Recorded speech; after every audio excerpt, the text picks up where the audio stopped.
வாழ்க வையகம், வாழ்க வையகம், வாழ்க வளமுடன். குருப்புகழ் வாழ்க, குருவே துணை. அனைவருக்கும் இனிய காலை வணக்கங்களும் வாழ்க வளமுடன் என்ற வாழ்த்துகளும். மார்கழி மாதம் 23ஆம் நாள். இன்றைய பாடலின் தலைப்பு தேவையும் விளைவுகளும் என்ற பொருளில் அமைந்துள்ளது. தேவை உணர்வாகிய தோன்றிய உலவேகம் தேவையை தீர்த்திடும் முயற்சியாய் மலர்ந்திடும். தேவை முயற்சிகட்கு தடை தோன்ற இடமொக்க திசை மாறி சினம் வஞ்சம் கவலை இவையாகிவிடும். தேவையே ஜீவர்களை செயலாக்கி கருத்தாக்கி திரும்ப திரும்ப இயக்கும் சந்தர்ப்ப துணை கொண்டு தேவை விளைவறிந்து செயலில் கருத்தில் உயர்ந்து திருத்துவோம் கல்வியினை பொருள்துறையை ஆட்சியினை என்று அருட்தந்தையவர்கள் நமக்கு எழும் தேவையினால் உண்டாகும் விளைவுகளை கூறுகிறார். தேவை உணர்வாக தோன்றிய உளவேகம் தேவையை தீர்த்திடும் முயற்சியாய் மலர்ந்திடும். நமக்கொரு தேவை என்கிற நிலையில் ஒரு ஆசை மலர்கிறது அல்லவா? இதை செய்ய வேண்டும் என்ற எண்ணம் தோன்றுவதற்கு முதல் அடிப்படையாக இருப்பது அந்த பொருளோ நபரோ நிகழ்வோ அது நமக்கு தேவை என்ற நிலையில்தான் உண்டாகிறது. அப்பொழுது அந்த தேவை நமக்கு என்கிற இந்த மனத்தில் ஏற்படுகின்ற அந்த எண்ணத்தின் வேகம் அந்த தேவையை நாம் நிறைவேற்றி கொள்வதற்கு முயற்சியான செயலாக மலர்ந்திடும். நமக்கு உண்டாகி இருக்கும் தேவையை நாம் தீர்த்து கொள்வதற்காக நாம் செயல்களை செய்வோம். அந்த செயல் முயற்சியாக கருதப்படுகிறது. இந்த தேவையை பூர்த்தி செய்து கொள்வதற்கு நாம் முயற்சி செய்கிறோம் அல்லவா? அந்த முயற்சிக்கு தடை தோன்றும் பல்வேறு விதங்களில், இயற்கையாகவோ செயற்கையாகவோ மனிதர்களாலோ ஏதோ ஒரு காரணத்தினால் நாம் தேவையை பூர்த்தி செய்து கொள்ள எடுத்த முயற்சிக்கு தடை தோன்றும். அந்த தடை அந்த சூழலுக்கு ஏற்ப இடத்திற்கு ஏற்ப சினம் வஞ்சம் கவலை இவையாகிவிடும். அந்த தேவையை பூர்த்தி செய்து கொள்ள முடியாத போகிறது. ஏனென்றால் தடை ஏற்பட்டு விட்டது. இந்த தேவையை பொறுத்தும் அந்த உண்டான தடையை பொறுத்தும் நம் மனதில் அந்த தேவையானது வஞ்சமாக சினமாக கவலையாக மாறிவிடும் என்கிறார் அருட்தந்தையவர்கள். இந்த தேவைதான் மனிதர்களை ஒரு எண்ணத்தை உருவாக்கி அதை செயலாக்க வைக்கிறது. அப்பொழுது அந்த தேவையை நிறைவேற்றி கொள்ள அதுக்கு தடை வரும் பொழுது சினமோ வஞ்சமோ அல்லது கவலையோ நமது மனதில் உண்டாகிவிட்டாலும் மீண்டும் மீண்டும் அந்த தேவை என்கிற எண்ணம் எழுந்து அந்த தேவையை நிறைவேற்றி கொள்வதற்கான செயலை செய்வதற்கான சந்தர்ப்பத்தை அது உருவாக்கும். அல்லது இயல்பாக உருவான சந்தர்ப்பத்தில் தன்னுடைய தேவையை நிறைவேற்றி கொள்வதற்கு முயற்சி செய்யும். எனவே நாம் என்ன செய்ய வேண்டும் என்றால், தேவை என்கிற எண்ணமோ எந்த எண்ணமும் நல்ல எண்ணங்களாக இருக்க வேண்டும்.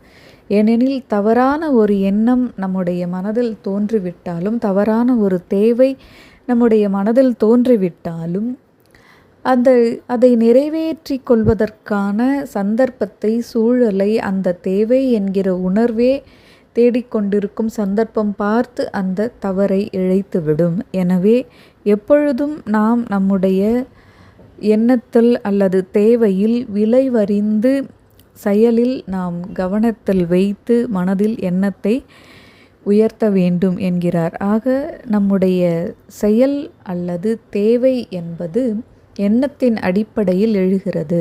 அந்த தேவையை நாம் திருத்தி இதை போலவே நம்முடைய வாழ்க்கையில் நம்மை மட்டும் திருத்தி நல்ல செயல்களை செய்து கொள்ளாமல் நம்முடைய கல்வியை பொருட்துறையை ஆட்சியை அனைத்தையும் திருத்தும் பொழுது நம்மோடு சமுதாயமும் சேர்ந்து மேன்மையடையும் என்ற கருத்தை அருட்தந்தையவர்கள் இன்றைய கவியில் சிறப்பாக எடுத்துரைத்திருக்கிறார்கள்.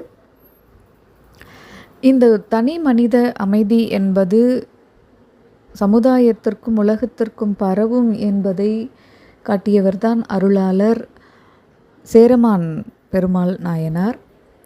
12 திருமுறைகளில் 11வது திருமுறைகளில் பாடிய சேரமான் பெருமான் நாயனாரை பற்றி இன்று நாம் தெரிந்து கொள்வோம்.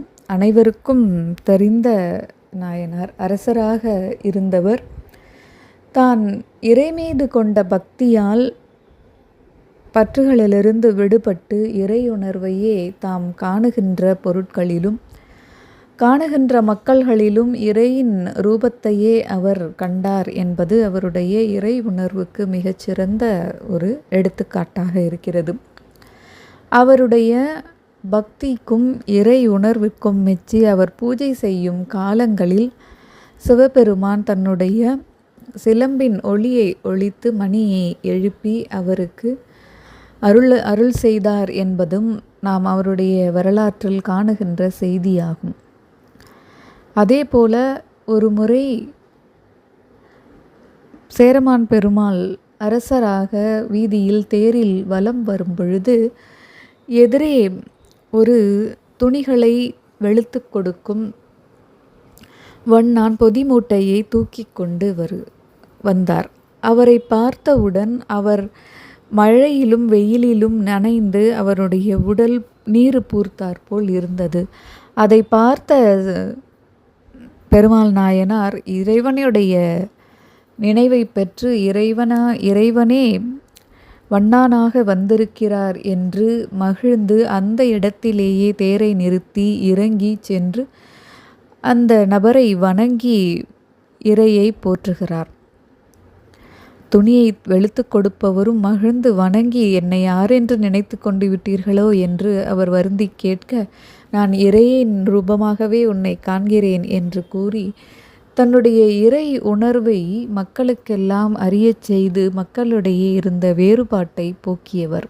அதுபோல் ஒரு முறை இவர் பூஜை செய்யும் பொழுது வழக்கமாக ஒலிக்கும் இறைவனின் சிலம்பொலி கேட்காமல் போக பூஜையில்தான் ஏதோ தவறு இருக்கிறது என்று தன்னை மாய்த்து கொள்ள போக அந்த நேரத்தில் சிவபெருமான் அசரீரியாக தோன்றி சுந்தரனாரின் பாடலை கேட்டுக்கொண்டதிலிருந்து நேரம் போனது தெரியவில்லை என்று கூற சுந்தரநாயனார் மீது மிகுந்த மரியாதையும் பற்றும் கொண்டு அவரை நேரில் கண்டு சந்தித்து பல நாட்கள் அவரோடு இருந்து அவரிடமிருந்து நட்பை என்ற உறவை பெற்றார்.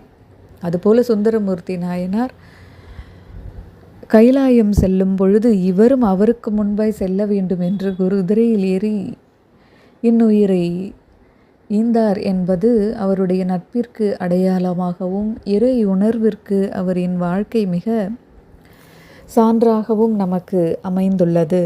ஒருவர் மனதில் இறை உணர்வும் அமைதியும் அன்பும் கருணையும் இருக்குமானால் அந்த அன்பு கருணை அமைதி என்பது தனி மனிதனிடத்திலிருந்து குடும்பம், சமுதாயம், ஊர், உலகம் என்று பரவும் என்பதை இவருடைய கவிதையிலிருந்தும் இவருடைய வாழ்க்கை நெறியிலிருந்தும் இறை பக்தியிலிருந்தும் நம்மால் அறிந்து கொள்ள முடிகிறது.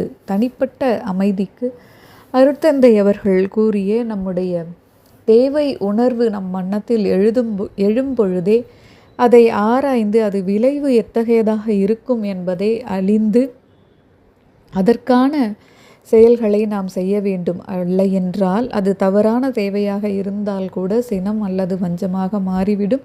அதோடு அல்லாமல் அந்த தோன்றிவிட்ட தேவை உணர்வு சந்தர்ப்பம் பார்த்து தீதென்றாலும் தன்னை நிறைவேற்றி கொள்ளும். எனவே தேவை உணர்வு என்பதை எழும் பொழுதே அதை சீர்படுத்தி கொள்ள வேண்டும் என்பது அவசியமாகிறது என்று கூறி அனைவருக்கும் இன்றைய நாள் இனிய நாளாக அமைந்திட வாழ்க வளமுடன் என்று வாழ்த்தி விடைபெறுகிறேன். நன்றி. வாழ்க வளமுடன்.